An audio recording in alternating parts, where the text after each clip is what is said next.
शिवानी के समझ में नहीं आ रहा था कि वह क्या करे क्या ना करे। पिछले 2 महीने से वह बहुत परेशान थी। कॉलेज बंद होने वाले थे। अनुज सेमेस्टर का इम्तिहान देने के बाद वह यह कहकर गया था, मैं तुम्हें पैसों का इंतजाम करके 1-2 दिन बाद दे दूंगा, तुम बिल्कुल भी चिंता मत करो।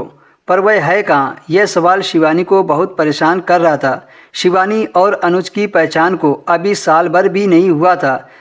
अनुज ने शिवानी को शादी का वादा करके उसके साथ वह सब कर लिया था और यह कहा भी था कि शिवानी तुम आज भी मेरी हो और कल भी मेरी ही रहोगी। मुझसे डरने की क्या ज़रूरत है?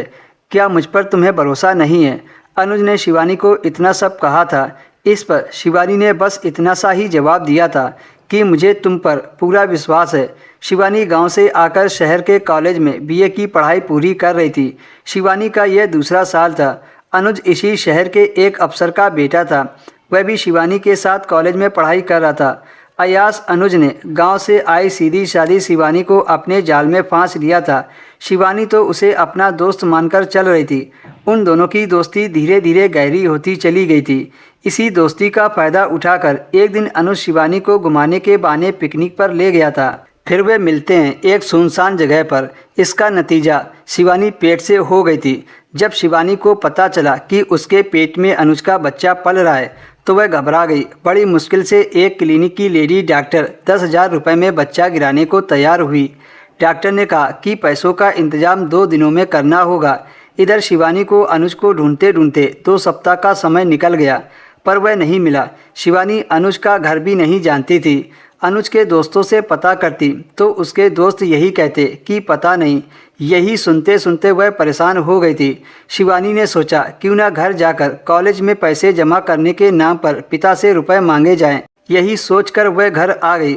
उसकी बातचीत से उसके पिता ने अपनी ज़मीन गिरवी रख दी और शिवानी को 10,000 रुपये लाकर दे दिए। वह पैसे लेकर गाँव से शहर आ गई। ट्रेन के प्लेटफार्म पर रुकते ही शीला ने जब अपने सूटकेस को सीट के नीचे नहीं पाया तो वह घबरा गई। काफ़ी खोजबीन की लेकिन सूटकेस नहीं मिला। वह चीख मारकर रो पड़ी। शिवानी गायब बैग की शिकायत करने रेलवे पुलिस के पास गई पर पुलिस का रवैया ढीला ढाला रहा। तभी अचानक से पीछे से किसी ने शिवानी को आवाज़ दी। वह उसकी बचपन की सहेली सुधा थी। अरे शिवानी, पहचाना मुझे? मैं सुधा, तेरी बचपन की सहेली। वे दोनों गले लग गईं। कहाँ से आ रही है? सुधा ने पूछा। शिवानी बोली, घर से। सुधा ने फिर से पूछा कि तू कुछ परेशान सी नज़र आ रही है, क्या बात है? शिवानी पर जो गुजरी थी उसने सारी बात सुधा को बता दी। सुधा बोली, बस इतनी सी बात, चल मेरे घर, तुझे मैं 10,000 रुपये देती हूँ, बाद में मुझे वापस कर देना। शिवानी ऑटो रिक्शा से शीला को अपने घर लेकर पहुँची। शिवानी ने जब सुधा का शानदार घर देखा तो वह हैरान रह गई। शिवानी ने पूछा, सुधा तुम्हारी झोपड़पट्टी वाला घर, तुम्हारी माँ अब कहाँ है? फिर सुधा ने जो बताया उसे सुनकर तो शिवानी की रूह कांप गई।